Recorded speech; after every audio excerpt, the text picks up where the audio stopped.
All right. Good morning, everyone. How is everybody doing today? Good. So I wanted to do some brief introductions when we get started here. Thank you for joining us at the FSA session, Farm Service Agency session. We want to welcome you. For those of you that are not from Michigan, thank you for coming all the way here to our great state, and hopefully enjoying the weather as it cools down in the next couple days. So my name is Amy Swinson. I am the State Outreach and Communications Coordinator for FSA Michigan. Some of you I know, some of you have worked with closely. There's a lot of new faces in here as well, so it's always wonderful to see. We also have a lot of staff here present to engage with you as we go through this session and as we go through the next couple of days. Now, I know that this is a busy production time for you all. It's that time of year. I'm a producer as well, so I can relate. So we really appreciate you taking the time to be here and join us. Now, I wanted to just make note of a couple things. We have a very short period of time in this session. Okay, we could probably spend half the day talking about farm programs, and I know you all would appreciate that. However, we have a very short hour and 15 minutes, so we're going to maximize that to as the best of our ability. We've got a couple presentation sessions for you. We're going to start off with farm loans, and then we're going to segue into farm programs. We have a lot of staff here to kind of walk you through some of those programs and loans that we have available, as well as some things that are coming up. And then we have staff in the back and throughout the room that are present that will be available to answer questions towards the end of the session. So as we get started, I wanted to introduce some of our staff. Now we have staff here from national and staff here from state, local offices. That thing is going to kill my eyes. I don't know if Evelyn is here. Is Evelyn Whiteside's present? She's not here? Okay, so if you see Evelyn throughout the course of the next couple of days, be sure to introduce yourself. As I introduce our staff, they're going to stand up, they're going to wave, so take a look around, make sure you know who they are, because these are the folks that you're going to ask questions to. So first, Gill. There's Greer Gill. She's from the National Outreach Office, and she's also going to be present to talk to you about organics after the session is over. Please don't off me. Andrea Naughton. And she is she's the Deputy Director of Program Delivery from the National Office. Tony Williams is a National Program Manager. She's here to talk to you about farm storage facility loans. And also, just before I go too much further, all of you have a packet in front of you. And in that packet, we've provided a folder so you can stick everything in there so you don't get lost. A lot of this information is also on our table downstairs, but as we go through and as I name off the folks that are here and the programs that they're going to be available to talk with you about, those materials are in your packet. So you'll see a farm storage facility loan information card there that Tony's holding up. Darlene Canlis, where are you? There you are. She's a farm loans management and program analyst from the National Office. All right, we have Christy Salenbean. She is our acting state director here at Farm Service Agency. We have Dave Russ, who is our state farm loan program chief. Kyle Knapp, who's our production adjustment chief for the state. Brian Rogers, where are you? Okay, he's our CD for Wayne Washtenaw counties. So for those of you that have been interacting with farm loans and farm programs for the FSA offices for Detroit, historically, you're going through the Washtenaw office, and he's the CD for that. Jessica Mullins, where are you? She is our our district director for those same counties. Katie Hilgendorf, she's our district director that covers Flint. Dan Brower, he's our district director that covers Grand Rapids. Bill Brandt, he's our CED that covers Lansing, Ingham counties. Joshua Schultz, where are you? Morning. And he is our Urban County Executive Director for Grand Rapids. Some of you have already worked with him. And Jamal, where are you? Jamal Thomas. He is our new Urban County Executive Director for Detroit. All right, so why don't we give everybody a round of applause and welcome them.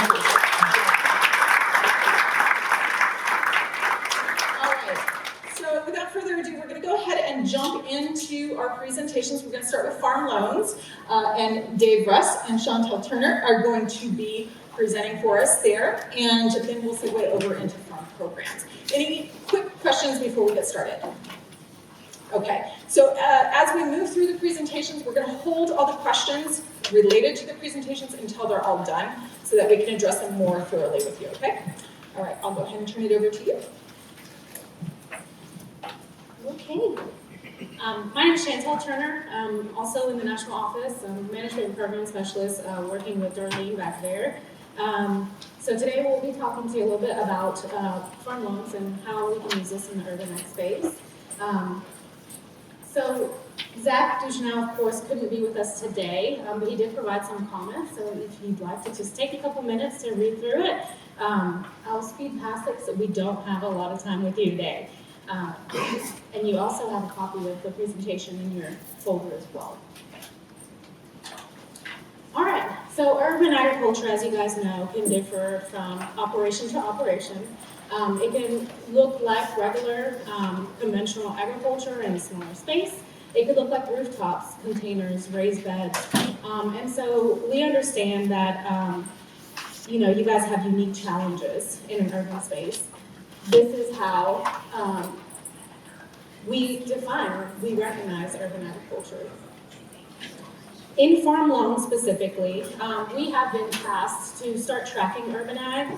And so what we've been doing is using the census track, the US Census language for urban in order to do so.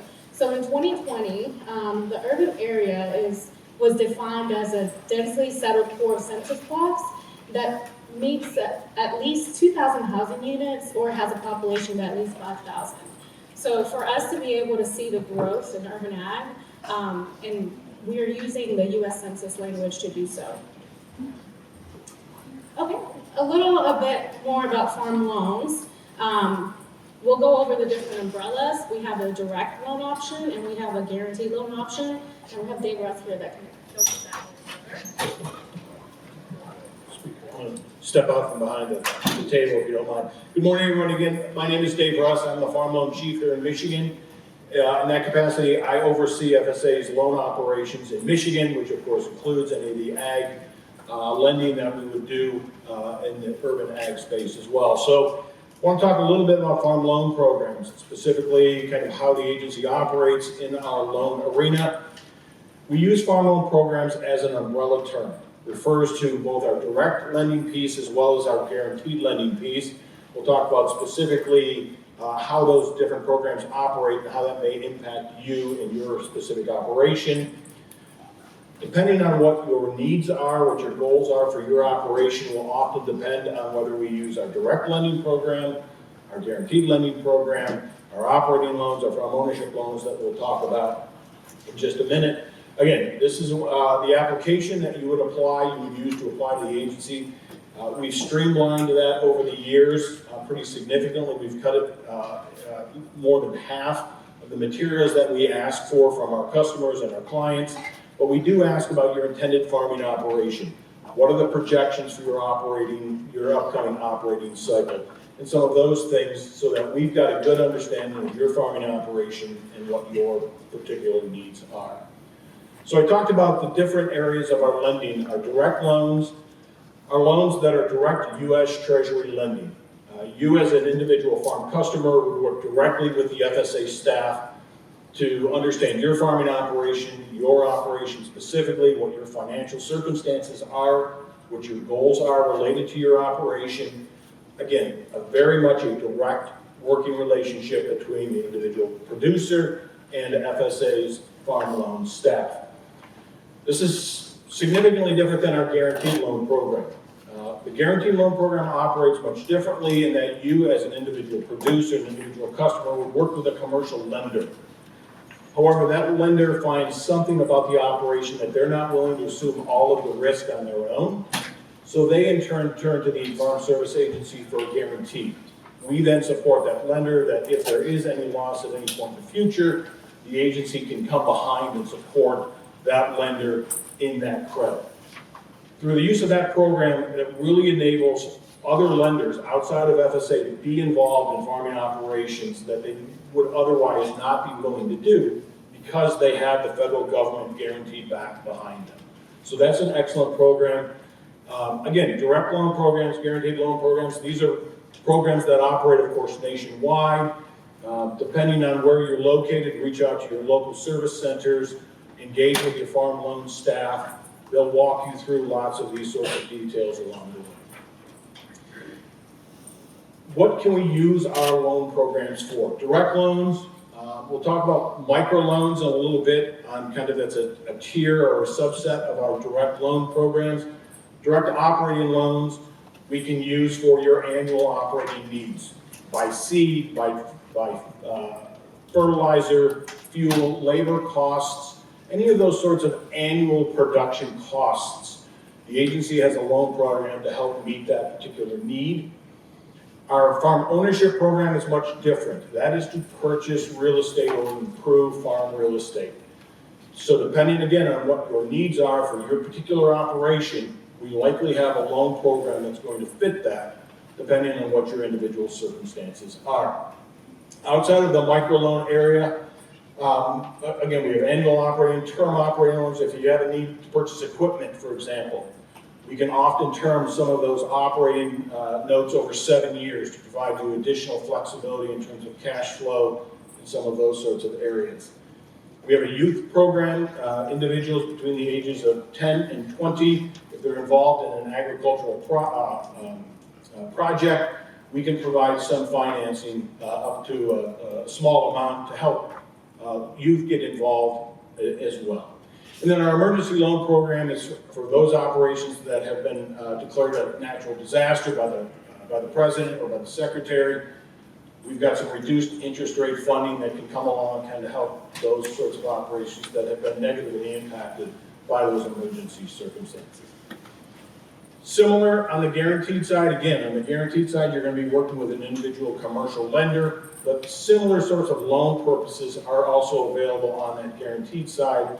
You would work with that individual lender. They then in turn come to FSA to seek some additional assistance. You hit that forward button. Apparently I spoke too long.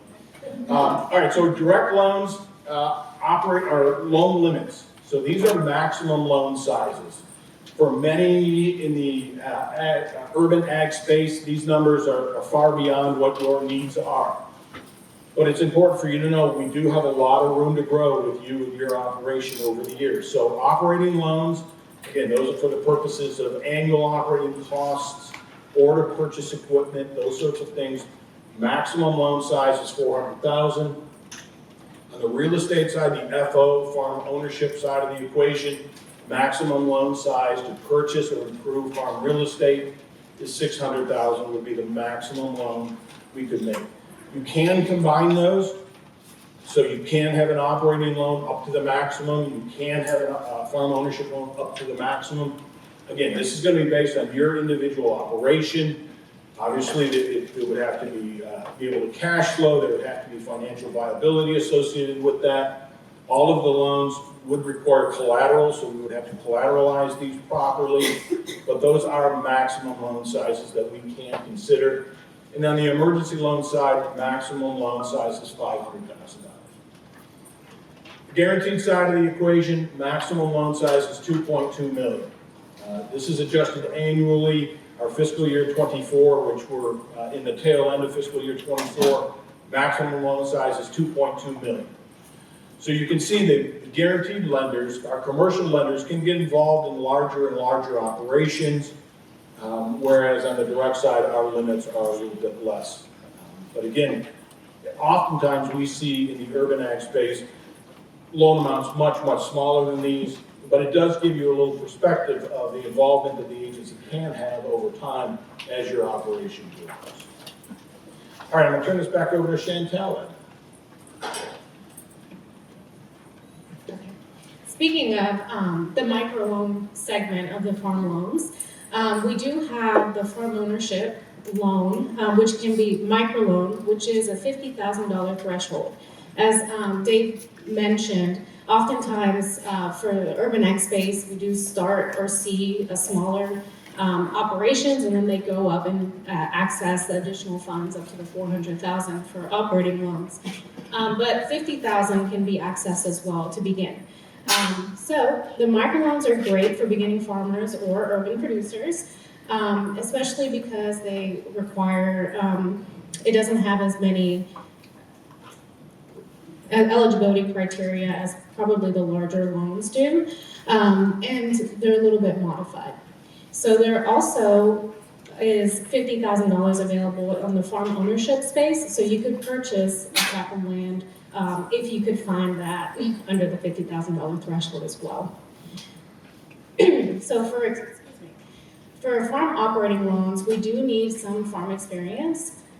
There are some waivers that we can use aside from actual historical experience, and some of those include participation with an agricultural-related organization. A lot of you all, from what I've heard, have networked with other partners, and so that's like automatically one of those eligibility criteria that you might be able to meet for the microloans.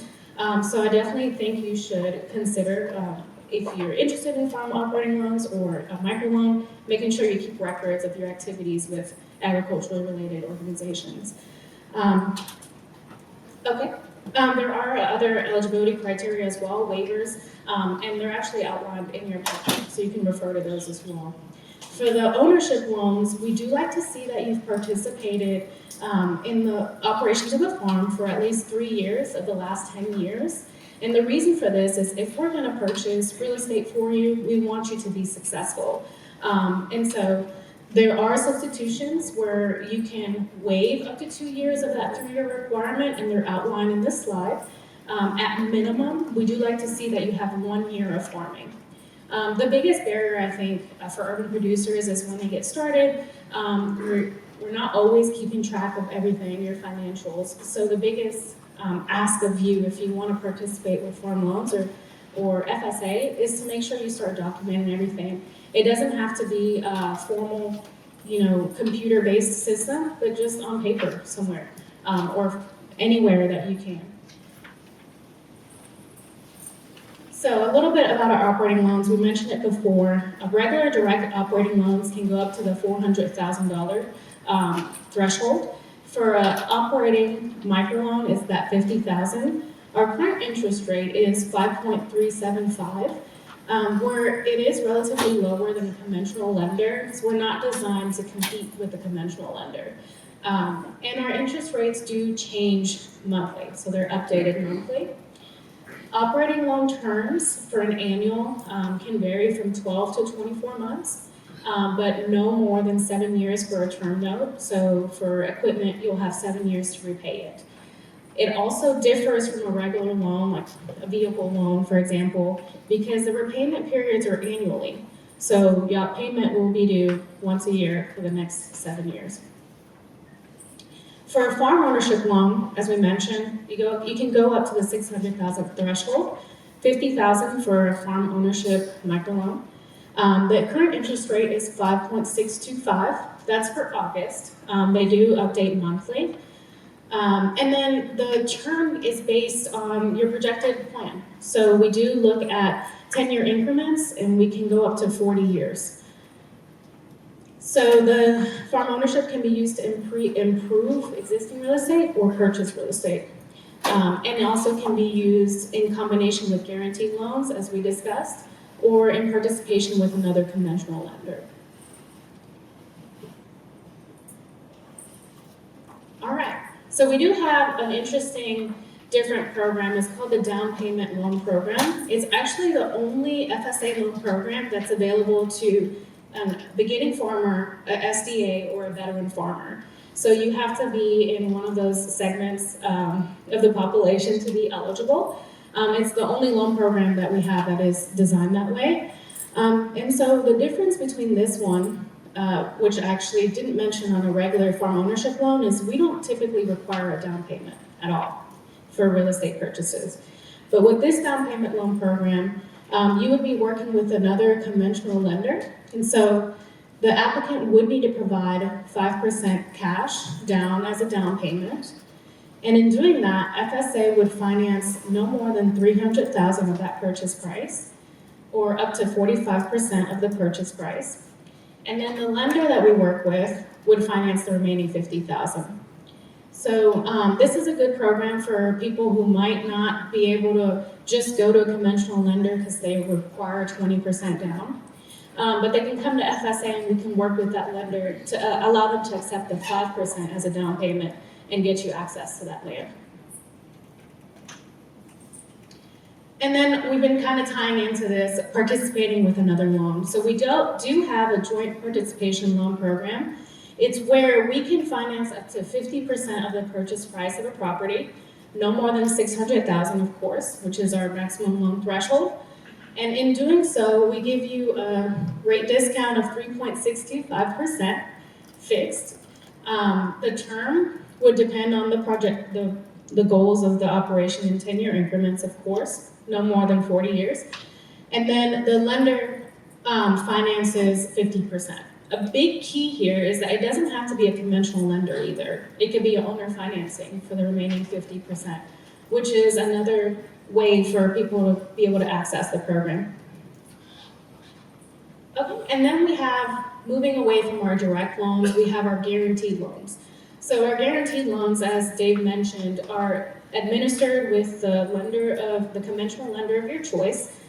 It's often termed a 90-10 loan, where they provide, in the event of a loss, they would only lose 10%, they cover 90% of it. FSA covers 90% of it. So the rates and terms are decided by the lender, and there is a maximum rate they can charge. A big thing about guaranteed loans is because the rates and terms are decided by the lender might require some kind of skin in the game, some kind of a down payment. So that's something to consider as well when you pursue this. It does differ from a direct loan program, but it is definitely still a viable option for you. All right, so I just wanted to touch on a couple of urban ag hot topics. I most recently worked out of Atlanta, and so I had quite a bit of experience with urban producers. We do understand that sometimes urban means niche. It might be something that the local FSA office hasn't really touched on before or worked with before. So we wanted to harp on the fact that we, FSA employees ourselves, we refer to other technical experts on different niche operations. Because unfortunately, we can't be trained in every different and particular farming enterprise that there is. And so we do also encourage you to reach out to those same either cooperators or technical experts or extension agents that can assist you with your intended farming operations. Urban produced operations can differ from farm to farm, we know that. So I'm gonna harp again on making sure you keep your income and expenses on track. Make sure you keep production records for yourself. Because even though my neighbor is, farming in rows, you can be farming in square feet, or you can be farming up, or you can have a warehouse. And so it can vary from operation to operation. And if you don't share it with us, the farm loan staff, we can't adequately make the income and production plans for you. And also, we wanted to keep in mind, as you guys most recently listened to the Farm Bill updates, that there might be, FLP flexibilities to come. And so we understand the particular challenges that you're going through, and FSA staff are willing to work with you to be a little bit more flexible in how we approach our programs. Again, I always like to mention there's no farming operation that's the same. And so when you have particular questions about your specific farming operation, we do want to encourage you to work with your local FSA staff. If you have any questions pertinent to your operation, make sure you address those with them. And they can kind of help you. This is a relationship, and we hope that you have a relationship with your local county office, and so that they can address any challenges that you're facing or any questions that you might have. Do you have anything else to add? No. Okay, well that concludes the farm loans. Thank you both. Got Amy.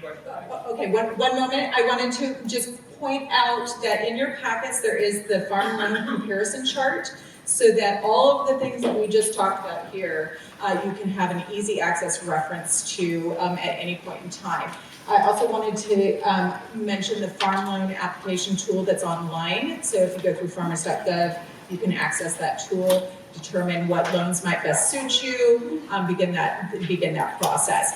And also, every county across the nation has farm loan representation.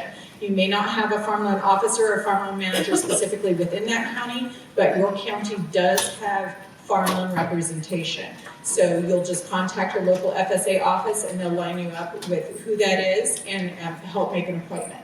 So I think we'll take maybe 5 minutes. We finished a little bit early on farm loans, so we'll take about 5 minutes to address any questions that have come up, and then we'll segue into farm programs. Okay, so we had a question right here. Hi, thank you for the presentation. My name is Karen Washington. They call me Mama K. I'm going to bring to the forefront the elephant in the room, because as an urban grower and also as a community gardener, we have small spaces. And even though your program talks about loans, many of us need grants. And I say this because when you do this projection, of how you can guarantee a loan default if a big corporation or business goes out, why can't part of that $300,000 or set aside $100,000 specifically for grants? Small operations can sometimes do something with $1,000 or $5,000.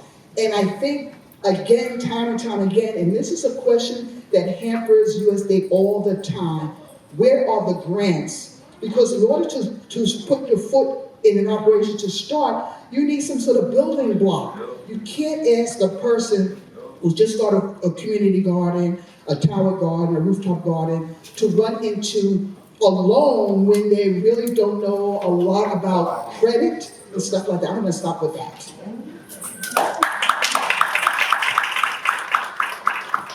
Before I pass it on, I will make note that as an outreach and comms coordinator for the state, I get this question almost daily. So we are very familiar with the fact that folks are looking for grants. Chantel, would you like to speak, or Dave? Ready. Well, you probably have a better answer than I do. Before this session, we did talk about Farm Bill, and they did talk about changes. We understand that at this time, Farm Loans does not administer grants. We've heard it time and time again. We get the question daily. Unfortunately, there's nothing new I can tell you right now because we don't administer grants at this time. But we are actively listening, and we're considering options for us to move forward in that way. That's all I can say to that. I don't have a better answer. I would encourage you to visit with your FSA staff. There may be other programs out there that you're unaware of that may help your operation in some way, in some fashion. So I would encourage Mama Kay, is that right?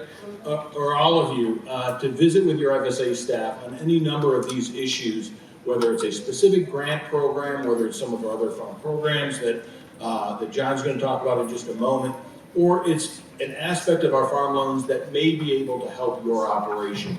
I'd encourage you to reach out, to visit with your FSA staff, see if there is something we can do to help you. It may not be a specific grant for your specific item at the moment. Perhaps in time there might be an option, but I encourage you to reach out and chat through your needs nonetheless. Yeah, and as a result of outreach, we have had some cooperative agreements out, and those cooperators do offer micro grants. Sometimes they might reach out to local community gardens and farmers to kind of pull that money that way. So that might be an option for you to obtain funding through a larger grant that was given to a cooperator, but in a micro grant manner.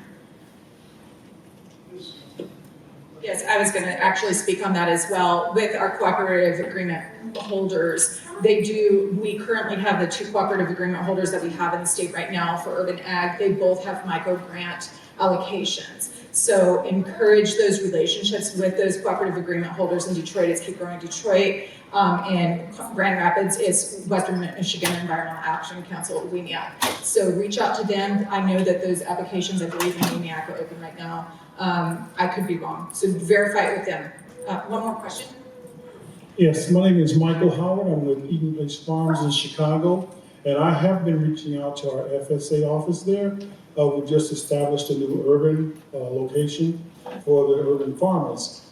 And one of the things that I see in addressing the first comment is the fact that it would be nice if you restructured some type of capacity building loan that is structured based on the size of the urban farm so that they can then learn how to process, develop their loan borrowing techniques that most big ag has been doing for years, because that's basically the model we're trying to borrow from.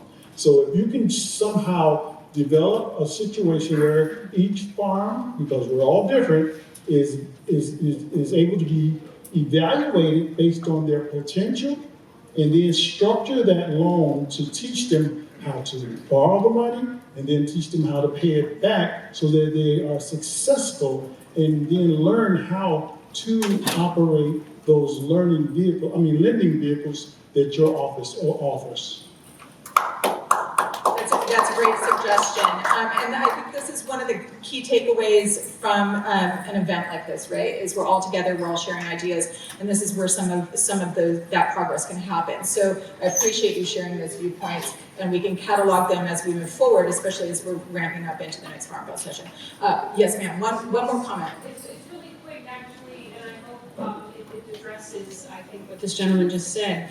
If you could just add a column to this beautiful worksheet, thank you, that says, this is the credit rating we need, this answers yours, this is how long, in other words, I have people that are bankrupt, I have people coming in from other countries that don't even have credit cards, so if you could just add that, it gives me something that I can share with them, and that might also be on your note, because this is great, but I still don't know who out of my group I can approach because of the credit score, etc. If that's possible. Thank you. We'll make sure that the national team can make note of that. Yeah, Amy, if you don't mind. Sure. As it relates to credit score, for your information, and directly, FSA does not use a credit score in our loan evaluation process.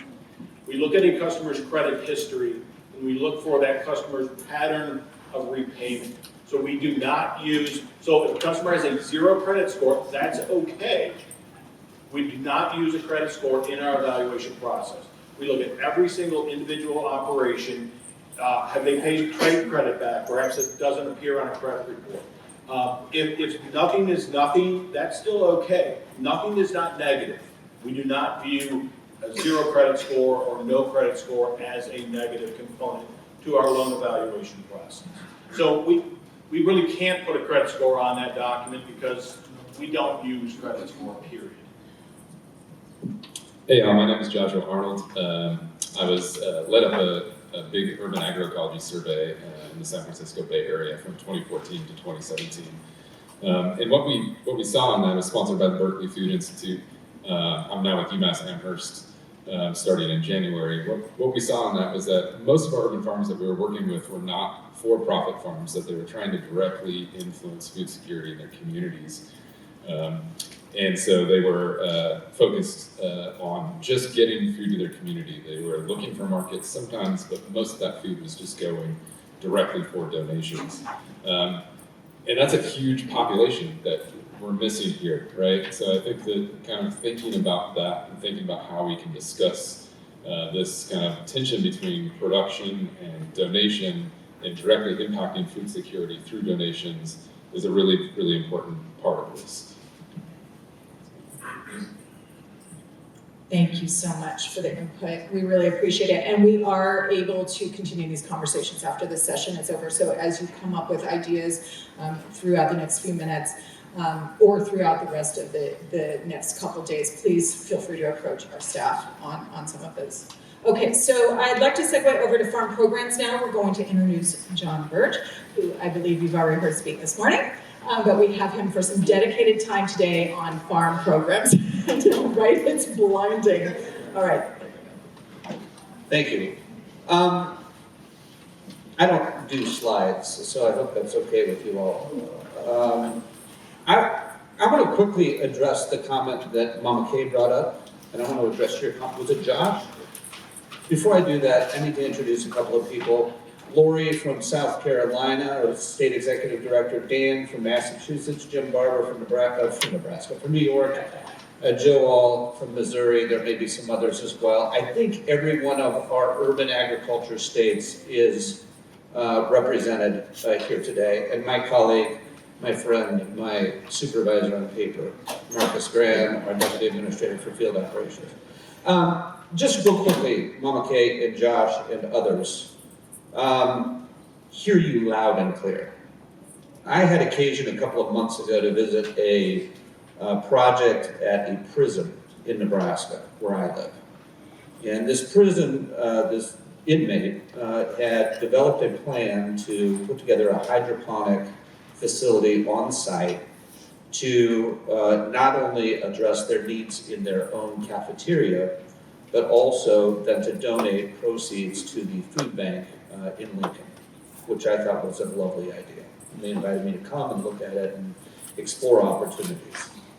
And while it's not the same as what you all are describing, it's not different from what you're describing, Josh, because this is a not-for-profit circumstance, right? This is something where they just needed some startup funds to get something rolling.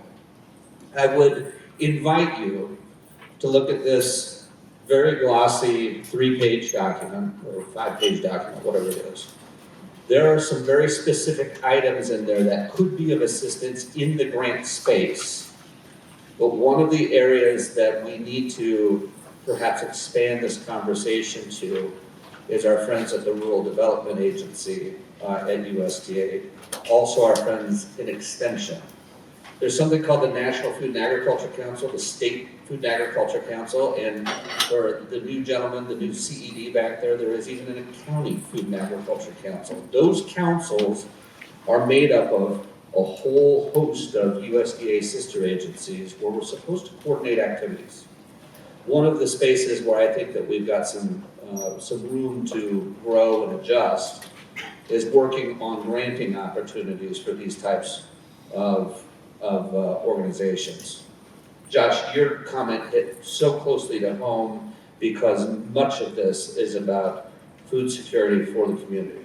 Much of this is about making sure that your neighbors are fed or have an opportunity to feed themselves by using space in their community, for whatever that's worth. I want to start also by saying to you that my email is really easy. It's john.burge@usda.gov. And I will warn you that I get hundreds of emails every day, and I also have 2 little kids. So I don't always get back right away, but I'm notorious for responding.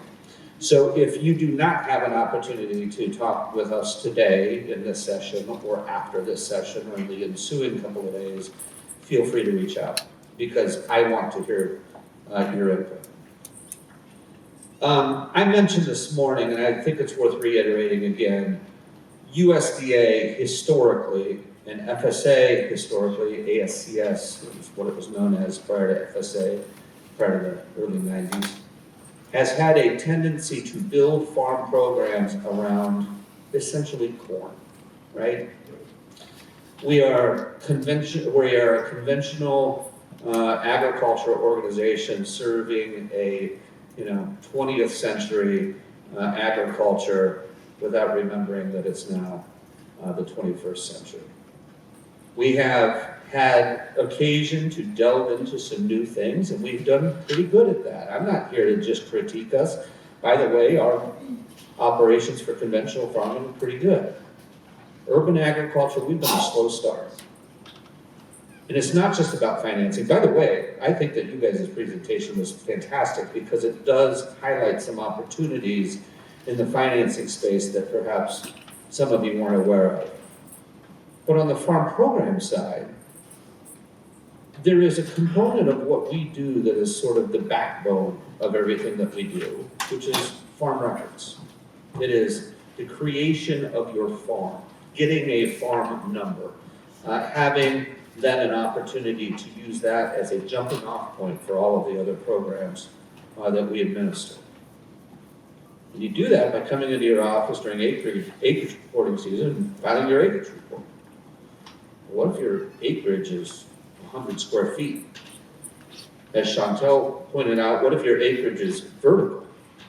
What if your acreage is one planting and a subsequent planting and a subsequent planting? How do you do that? We haven't really adequately addressed that. Not for want of trying. That is not a critique of any of my colleagues here. Andrea is about to storm out of here. She's closing up her folder. Screw you, John. But there are real opportunities that hit you at the most basic level to access some of our most basic programs in terms of finance, in terms of risk management, in terms of disaster relief, right? So a paper came to me recently. I get to make all kinds of decisions, even though acting's in my title. And one of the papers that came to me was just that. How do we make that space smaller? How do we allow for vertical farming? How do we allow for multiple plantings and multiple harvests? And there's a way. So I'm hopeful that for the 2025 crop year, we can implement this strategy so that we can take this down. I can't remember the square footage, Andrea, and you may not want me to say it, but it is basically at the pot size level. There will be more to come on that. That decision-making process is rounding third. And I think that is a very important opportunity for us then to open the gateway for producers to access important programs like NAP. I'm going to segue to NAP for a moment. For those of you that don't know, we are really bad at acronyms at USDA. Not only do we have a lot of them, but we also have some that don't make any sense. So NAP stands for the Non-Insured Crop Disaster Assistance Program. If we spelled all of that out, it would be much harder to pronounce than NAP. So NAP is basically our crop insurance for crops that can't be insured by conventional crop insurance, okay? That's basic. And NAP is a really good product that has a lot of opportunity for improvement. First of all, we have, and we have made some improvements, by the way, just recently, in the past few years, we have created a circumstance where if you are a historically underserved producer, you are eligible for NAP coverage without premium or fee. And that is a pretty good opportunity for an intersect of folks in that community to participate in this program. We have also had occasion to sort of make adjustments around the edges to improve NAP coverage for certain types of crops, but haven't really jumped into the deep end of the pool until recently. I'm going to pick on Andrea again because she's part of this crew. But we, and so is Jim Barber, and maybe some others out here as well. We recently named a NAP advisory group and a NAP working group to fix NAP, to make sure that it made sense not only for small urban scale producers necessarily, but also for larger scale producers. There's a pretty big forage component to NAP that impacts ranchers out in the countryside as well. And wouldn't it be interesting to have perhaps those two communities, ranchers in the West and farmers right here in Detroit, thinking about making adjustments to NAP in a similar fashion to address both of their needs independently? Well, we're doing that, right? We have some real concern, I have some real concern about some of the sort of onerous requirements within NAP that we're hoping to address in the coming months. The first is a record-keeping requirement. When I was in 4-H, they handed us a record-keeping book, and I had a sheep and a pig. And I wasn't worth a damn at record-keeping. I still am really not. but I can tell you how much I fed them each day and how much they've gained at the end of the year. And really, at the end of the day, that's what was important, right? Because then I could determine my rate of gain, I could determine my efficiency in feed, etc. So we have right now what is called acceptable and verifiable records. You know who makes that determination? Not you. Probably your county committee. The county committee is probably being advised by somebody with, some kind of credentials at USDA. It's not necessarily a bad thing, but it can be a hard thing, right? Because my dad, when he was farming, and he was a conventional farmer, he kept a rain diary. A rain diary may or may not be considered acceptable and verifiable, right? There are people I was just in Puerto Rico a couple of months ago, there are people that keep records there in a spiral notebook. That's not necessarily acceptable and verifiable to certain county committees across the country. So is there a way that we could work with individual producers so we could determine what is acceptable and verifiable to you? Could you somehow explain that to us? Could you talk about the beginning and ending inventory of your crop year? And if you were able to do that, couldn't we just pay on the losses based on that beginning and ending inventory, right? Those are the kinds of things that this group is working toward. We're working on a system where we have right now, if you want to buy buyout coverage in NAP, so we have a basic coverage at no premium and free cost for underserved producers. We also have that same coverage available for producers that don't identify as such. And then you have a buyout coverage option for either producer. That buyout coverage option to date has required a growing history. Well, what if you're a new producer? What if you're somebody, Mama Kay, that did find some grant money and you wanted to put together a little operation? Maybe you built a hoop house. I'm not going to allow you to buy buyout coverage because you don't have cropping history. Doesn't make a great deal of sense. So we're looking at removing that requirement from NAP as well. Those are the kinds of opportunities that I believe that we have in the NAP space. So if you think about sort of the ways that USDA is trying to bridge the gap for the theme of this conference, you have the finance options. You have the backbone of farm programs, maybe this acres reporting adjustment that we're talking about. You have improvements to risk management in the non-insured disaster, whatever the hell. Now, you have those things, right? And then where do you put your stuff when you harvest? That is the Farm Storage Facility Loan Program. Farm Storage Facility Loan Program, pretty good, clean program. Run by Tony, that's why. The Farm Storage Facility Loan Program does not have a minimum requirement in terms of what you borrow for the micro loan, right, Tony? It goes up to $50,000 for the micro loan. There's a differential in interest rates. Tony, by the way, Tony and Andre are going to answer any specific questions because I just do this. So there's that, like right, $0 to $50,000. And then if you're doing a more conventional loan, you can go up to $500,000, right? Okay. And that cannot, look, you go out, I'm going to drive 3 hours outside of Detroit tomorrow because I got to go see some dairy people. And when I drive out there, I'm going to see a bunch of grain bins everywhere. Those grain bins cost a few $100,000 a piece and they're full of corn. When I think of farm storage facility loans, I'm thinking of those. When you're thinking of farm storage facility loans, you may be thinking of a deep freeze, right? You may be thinking of a refrigerated truck. You may be thinking of a commercial kitchen, sort of components of that. That stuff can be funded through this. So it's not something that you have to think of that grain bin. Right, Tony? No, I'm sorry. The components of the commercial kitchen, the deep freeze, right? Right. So, sorry, no commercial kitchen yet. Maybe by the end of the week. But I want you to be aware that it's not just the grain bins. It's important that you know that it's not just the grain bins. There's handling stuff too, right? You can buy a forklift, can't you? You can buy a truck. You can buy a trailer. So it's not just that sort of traditional silo, right? And that is something that is important to think about. Very similar financing considerations that farm loans have as well.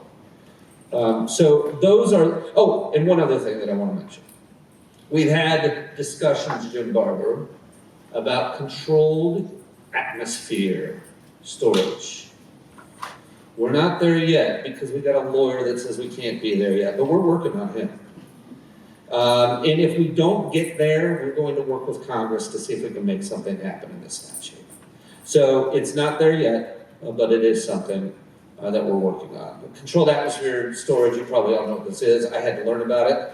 It is essentially storage in the absence of atmosphere, right? So you're taking out the air and maybe you're using CO2 or some other thing. Jim can tell you about it because he has all this crap on his farm. Anyway, I just wanted to give you sort of the high points and a little bit of fun. The high points of what it is that we're up to at FSA, and that doesn't even scratch the surface.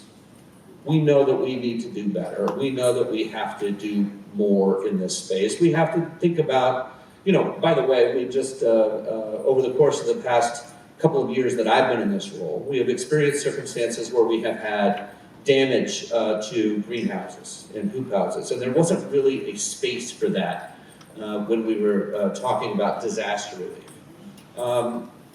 We're getting better at that now. And we have, I think NRCS is pretty well represented here. There is a lot of work that they are doing in EQIP to help promote some of the needs here. But we can't do it without you all. And one of the good things about having county committees named is not just for the organization of the office. One of the good things about having county committees named is they can serve almost as advisors back to us in the national office. So that Tony and Andrea and me and Marcus and everybody can be creative while we're thinking about this. The one good thing about Zach, who is not here today and he was supposed to be here, but he had another commitment come up, is Zach gives us that space. Secretary Vilsack has told us to use that flexibility. The president, through the American Rescue Plan, invested a good number of dollars into this proposal. This is an opportunity for us to leave a lasting mark so that agriculture can look a little bit different. I'll leave you with this thought. I don't think urban agriculture is just urban. Somebody mentioned that from the podium today. They said it better than I. But I will tell you, I come from a state that has 49 million acres. 48.5 million of those acres are in agriculture. Only about 300,000 of those acres raise food for human consumption. The rest of it is for feed or for ethanol. I love my state, but that's dumb. That is not food security. That's not a very good segue, but I'm going to stop. We'll turn it over to Q&A. Amy, thank you very much. Thank you, John. Thank you. I think we need a little humor in some of these conversations, don't we? So before we open it up to questions, I also wanted to talk a little bit, jumping off of what John was mentioning about farm records and acreage reporting. In your packets, the National Office team has developed new fact sheets for acreage reporting and for getting started in your county offices. I really encourage you to reference those. We want to be able to provide assistance to you in whatever way suits you personally, and we cannot do that until you're in our systems. Right? So we want to ensure that you build a relationship with our county offices. We have county representation in every county. And we want to make sure that we're available, even if we may not have something for you right now that fits your personal situation. If you're in our system, you're already set up with, helping determine eligibility and helping to be available for when those new programs do start to roll out, right? So with that, we do have a few minutes for some questions. I think with the amount of people that we've gotten in the room, which is very exciting, I love it. I think we'll go ahead and just stay seated and we'll just open it up for questions. We have, again, several staff in the room. We have somebody that can talk about organics, somebody that can talk about farm storage facility loans. somebody that can talk about farm records, disaster, all of the things, our staff are here for that. So if you have questions, we can address pretty much any of that at this time. So let's go ahead and open up the floor. Go ahead. Just going back to something Chantel mentioned when she presented, how do we define farm experience? We need 3 years farm experience. What defines that?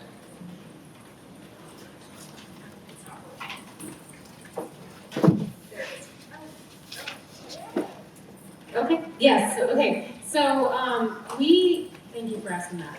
So farm experience would be anything that you have, well, first of all, the easiest way for us to recognize it is by you producing production records. But farm experience can look like participation in an internship on another farm. It could look like degree in agri-science. There's a lot of different experience criteria. The list is about 10 to 12 or more, and so I don't want to miss one. There is a fact sheet in your folder that goes over the eligibility criteria and what is considered experience. I think a big one that might affect some folks in the room is veteran experience as well. Exactly. Yes. Basically, we want to see that you have the managerial and financial experience in managing the farm. Let's go over here. I'll go ahead and pass. Well, I can squeeze in here. We'll start with you, Anita. Hello, my name's Austin, and I'm something that you keeps mentioning about the individual, and for us, we're a nonprofit, and I think a lot of us may be in the room. So when you're talking about history of repayment or experience, actually, how does that work for a nonprofit? So are you talking about like me as the executive director individual, or as our organization? You know, like, so are you looking at like my credit history of my repayment? Or is it like how our organization has functioned over the last, 10 years? Or are you looking, our organization has been doing all kinds of stuff in the community for years. I'm curious about what our experience would look like on paper for you all. But so is it individual, or is there a way to look at that as an organization? Yeah, good question. As we talked about a little while ago, at the moment, a nonprofit organization is not an eligible entity type for farm loan program purposes because it doesn't produce a profit for farm loans. As of this morning, now there may be some adjustments in the offing and so forth, but at the moment, a nonprofit organization is not an eligible entity for farm lending, farm loan purposes. So I would answer the question then. So we would look at an entity. An LLC might be an eligible entity. A partnership would be an eligible entity. A corporation, any variety of corporation could be an eligible entity. What we would look at is the entity's credit or repayment history, and then the individuals who are members of that entity and their repayment history, their credit history, and so forth. Again, we don't use a credit score, but we will look at the repayment and a pattern, if there is a good pattern, poor pattern, etc., as it relates to the entity itself and the individuals that own that entity. This is kind of a simple question, but if someone is considering a farm ownership loan and they're looking to buy a farm in another state, does it still make sense to start talking to your local county office, or should you go to the state where you're looking? Yeah, so we each, every farm loan office has a region that they service. So if that was the case, and you know for sure that you're gonna be going out of state for the property, I would certainly reach out to that office, since they're the ones that would process that paperwork. If you want tips or need application help, you can certainly touch base with your existing or their local county office as well. All right, coming over here.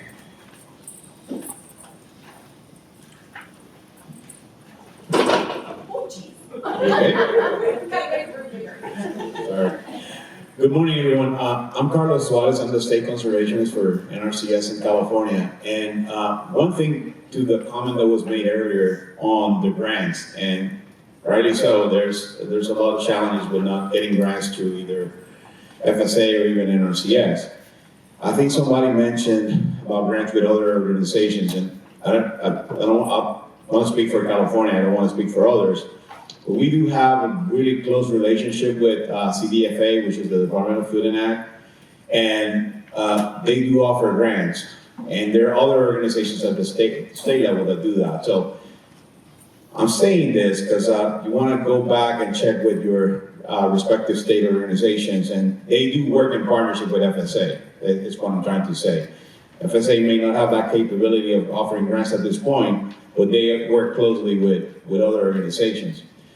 So that's a comment, but the question I actually wanted to ask is, when they were describing on the loans, and I think it was you actually was describing on the different loans, on the down payment one, you mentioned working with other institutions.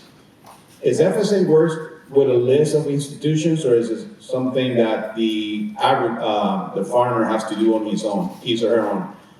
The reason why I'm asking this question is because, unfortunately, sometimes there's a lot of challenges for that farmer to work with a private institution, and especially if he or she doesn't have, is just getting a loan for the first time to try to either acquire a property or build an operation. So.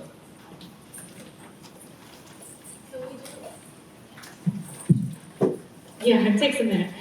So we do have our guaranteed loans, and with that we have a relationship with guaranteed lenders. They have an agreement with FSA and they provide funding that way. We do on our FSA website, we have access to a link where you can actually search. It actually is a relatively new tool. You can search lenders in your county office or in your area and state. And so I definitely would recommend that you reach out there first. For the down payment program specifically, it doesn't have to be a guaranteed lender, so you can actually reach out to your own lender as well. I know you said that's typically a challenge, but with having the guaranteed loans, lenders available for you to look and access, would kind of remove that challenge for you. And in addition, you can also get owner financing, so you don't actually have to go through a conventional lender if you didn't want to. And that's for that particular loan program. Great, thanks. I just wanted to make another comment on the grants. So again, I mentioned earlier that I'll get, as a state outreach coordinator, I'll get several calls a week, emails a week, almost daily. And the way that we do it, because we do have, as you mentioned, as FSA, we have partnerships out in the community. That's my job, is to make partnerships. And so what I will often do is I've gotten to know those partnerships, and I know that SOCs in other states have as well. I've gotten to know those partnerships. We know who has what programs that might suit your needs.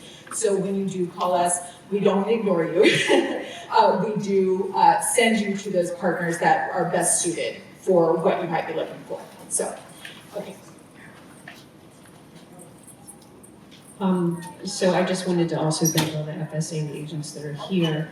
One of the challenges that I have, I'm with University of Maryland Eastern Shore, is within the small farms that I have, there's a huge mistrust. They do not want to get a number.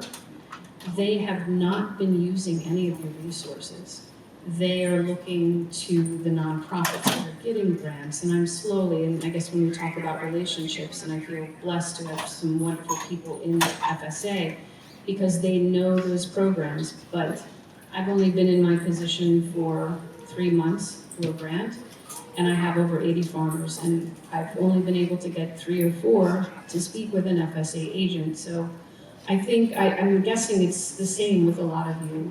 I have people that have never gotten loans that are from different countries, that live in a cash system, and for them to use your programs, it's really about building trust, and it's about seeing successes within their communities. And how we do that, I don't know how we're going to get to that next step, but you and the FSA agents and the extension agents that are here, you're the most important people.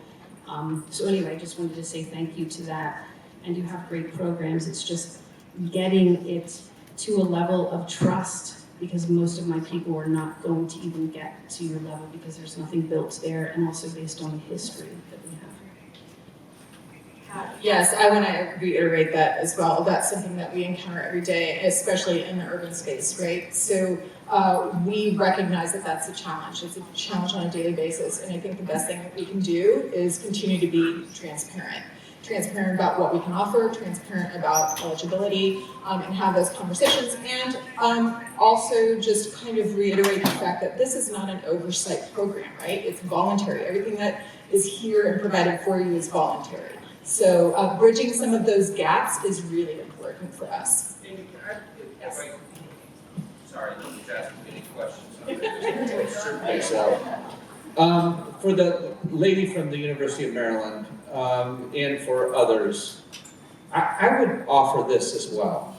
I'm having breakfast with all the cooperators that we have grant arrangements with on Wednesday before I depart, and I anticipate that they're going to have a similar sort of dialogue with me as you just brought up here today.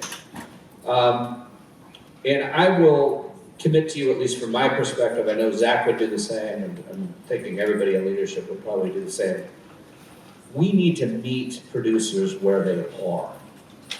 It's not necessarily just at a national urban ag conference, we all go home and we forget about each other for a while. So I would invite you to invite us to come to you. I would invite you to invite us to go to their farms, not just like a tour like we did on Sunday, but we can do that, right? I mean, we're just down the street from the University of Maryland Eastern Shore. And by the way, we got people, I live in Lincoln, Nebraska, we got people all over the place, right? So it is incumbent upon us to meet them where they are, and I'm hopeful that you can help us with that. And I would invite all of you to do the same. You're 1,000% right. People have mistrust, not just in urban communities, people have mistrust in rural communities. People have not always gotten what it is that they need from the Farm Service Agency. I've worked with this agency on and off for 15 years. And I will tell you one thing that going back to the Clinton administration, I'm very young, going back to that administration to today, we have improved greatly in the way that we work with producers and meet them where they're at. But we're not there yet. We have a similar circumstance with various different communities outside of urban agriculture that we have to constantly try different ways to get information in front of them. Keep in mind, all of us used to read a newspaper every day. All of us used to listen to local radio every day. Now I read the news on my phone and I listen to Sirius XM radio. I don't watch local news, I watch my favorite cable news channel. I'll let you guess what that is, right? So how are we getting information at all? Is it through social media?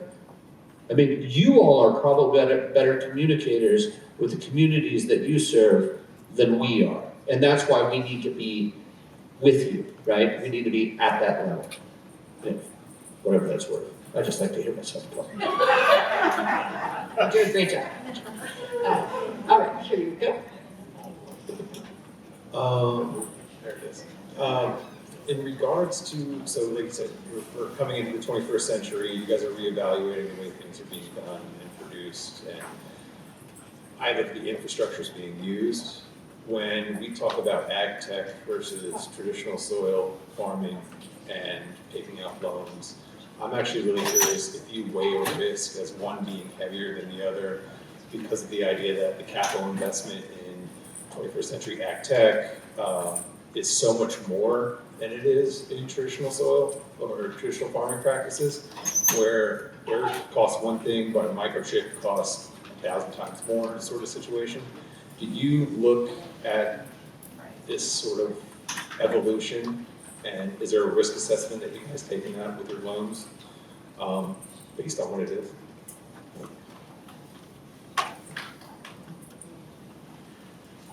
I think the simplest answer would be, you were likely talking above our head. But also, the answer is no, is we don't we will evaluate collateral at all times. In that, as we go through our loan evaluation process, the collateral evaluation is part of that. And so we'll often engage experts who do that.